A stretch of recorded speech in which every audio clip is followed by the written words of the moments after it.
皆さん、こんにちは。あかね的日本語教室のあかねです。今日は友達の家にいます。でも、見てください。まだ何もありませんよね。今日、友達は引っ越しをします。前の家からこの新しい家に引っ越しをします。友達がちょうどいい機会だから撮影したらどうと言ってくれたので、ちょっとまだ何もない状態の家を撮影させてもらいます。今日は家を借りるときに使う日本語や家に関する日本語が出てくると思うので、興味がある人はぜひ見てください。では早速家を紹介します。はい、まずは玄関から紹介します。ここが玄関です。靴を脱ぐところです。すぐ隣にはシューズクローゼットがあります。ここに靴を収納します。玄関の目の前に階段があります。これは手すりです。手すり。ここはキッチンです。台所です。ここで皿を洗います。これはシンクと言います。シンク。はい。水道の水がここから出ます。蛇口。蛇口。これは友達のコーヒーです。で、ここにはコンロがないので、自分でコンロを買います。こういうタイプの家もありますし、最初からもうコンロがある家もあります。これが換気扇です。で、下は収納になっているので、キッチングッズ、鍋とかフライパンとか皿とかをここにしまいます。はい。そしてこちらがリビングです。ここで食事をしたり、ご飯を食べたり、テレビを置いてテレビを見たりする場所です。で、あちらには窓があります。ちょっと景色は映せないんですけど、ここにベランダ、バルコニーがあるので、ここで洗濯物を干すことができます。この床なんですけど、フローリングと呼ばれています。で、この部屋は洋室です。和室は畳がある部屋です。で、ここは畳じゃないので洋室です。ちなみに洗濯物を干すときに使う棒みたいなのあるじゃないですか。ちょっと今写真出しますけど、これ物干し竿と言います。物干し竿。なのでこれを使って洗濯物を干す。洗濯物を干すと言います。洗濯物は洗濯した服のことです。友達にどうしてこの部屋を選んだのかちょっと聞いてみたいと思います。どうしてこの部屋を選びましたか？日当たりがいいからです。はい。日当たりがいいと言いましたね。日当たりがいいというのは太陽の日差しが部屋によく入るという意味です。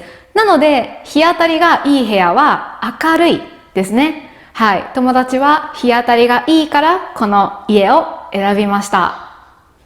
はい。もう少しこの部屋について、この家について友達に質問したいと思うんですけど、築何年くらいかな？多分10年。はい。築10年くらいです。築10年というのは10年前に作られた。もうこの建物は建ててから10年経ったという意味です。ここはだいたい、築10年です。家賃はいくらですか6万円くらいです。はい。6万円くらい。家賃。皆さんの国とちょっとシステムが違うかもしれないんですけど、家を借りる。賃貸って言うんですけど、賃貸の物件だと日本では毎月お金を払います。なので友達は毎月1ヶ月6万円払います。ちょっとこの部屋の間取りについて細かく言うことはできませんが、ちょっとね、広さだけ聞いてみたいと思います。何平米ですか？60平米くらいです。60平米。結構広いですよね。で、部屋がいくつあるとか、例えば 1LDK なのかとか、2LDK なのか、3LDK なのかっていうのはちょっとここでは言うことができないんですけど、60平米くらいで、家賃がだいたい6万円です。これ結構安いと思います。東京でこの広さでこの家賃っていうのは、探せばあるかもしれないけど、そうすると例えば築30年とか築40年とかちょっと古い建物になるかもしれないし、家賃とか家の値段っていうのは同じ都道府県でも同じ県でもその市とかその町とか築年数とか広さによって全然違うので、今回のは本当に参考程度にしてください。じゃあ今度は敷金と礼金について聞いてみたいと思います。まず日本のその賃貸物件、家を借りるときには大体敷金と礼金があって、ないところもあるんですけど、礼金っていうのはこれは返ってきません。で、敷金っていうのは家を退去するとき、もしまた別のところに引っ越すときに、その敷金からクリーニング代とか清掃費を引いて残った分は戻ってきます。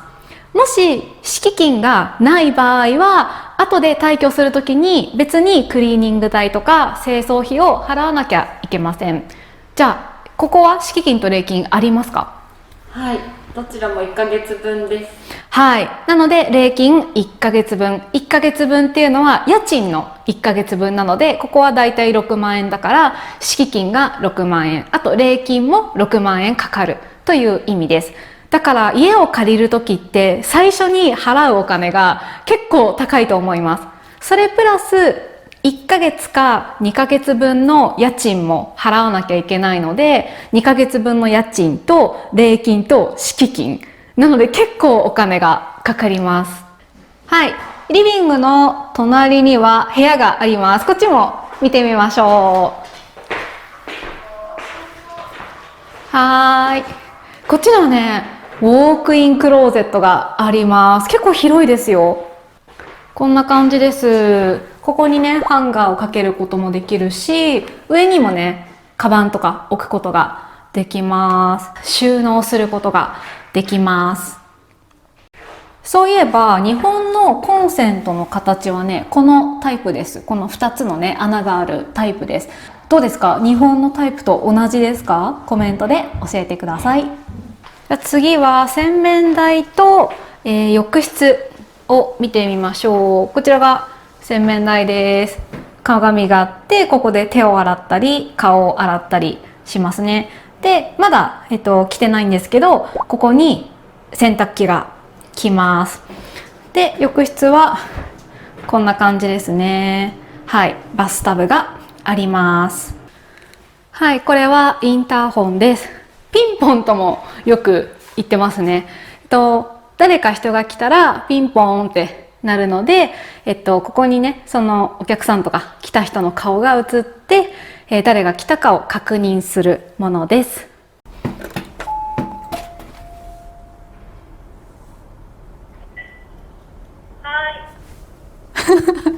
ありがとうございます。次はトイレを紹介します。お手洗いを紹介します。はい、こんな感じです。綺麗ですね。まだね、引っ越しが完了してないので、トイレットペーパーがないです。で、ここにね、タオルかけたりしますね。はい、ここがトイレです。電気を消します。はい、今日は友達の新しい家を紹介しました。で、ちょっともし皆さんが日本の家を借りるときに注意した方がいいことを、3つ紹介したいと思います。まず1つ目なんですけど、基本的にエアコン以外の家具、家電はついていません。さっきも見てもらった通り、冷蔵庫もないし、洗濯機もないし、テーブルも椅子もないですよね。なので基本的には自分で買わなければいけません。これ国によって違いますよね。でも日本の賃貸物件は大体、家具家電がついてないので気をつけてください。で、2つ目ですね。さっきも言った通り、敷金がないのは最初ね、ラッキーって思うかもしれないんだけど、退去するときに、また新しい家に引っ越すときに、清掃代とかクリーニング代が何万円ってかかることがあるので、気をつけてください。で、あと、不動産とか、物件によって違うと思うんですけど、大体火災保険に入らないといけないと思います。私も、入ってますし、前住んでたところも火災保険に入ってました。で、それもちょっと値段が、保険会社によって違うかもしれないので、ここではいくらとは言えないんですけど、家を借りるときに最初に払わなければいけないお金が結構高いです。さっきも話した通り、敷金、礼金、あと1ヶ月か2ヶ月分の家賃、あと火災保険とか、いろいろお金がかかるので、ちょっとね、日本の家に住んでみたいなとか、賃貸物件借りてみたいなっていう人はちょっと気をつけてください。はい、今日は不動産に関する単語や、家に関する日本語を紹介してみましたが、皆さんどうでしたか？もし皆さんの国と違う点、または同じ点があったら、ぜひそれもコメントで教えてください。今日はここまでです。いつも見てくださってありがとうございます。あと私実は2年くらい前にも不動産に関する日本語の動画を投稿したことがあるので、そちらもよかったら見てください。今日はここまでです。また来週。バイバイ。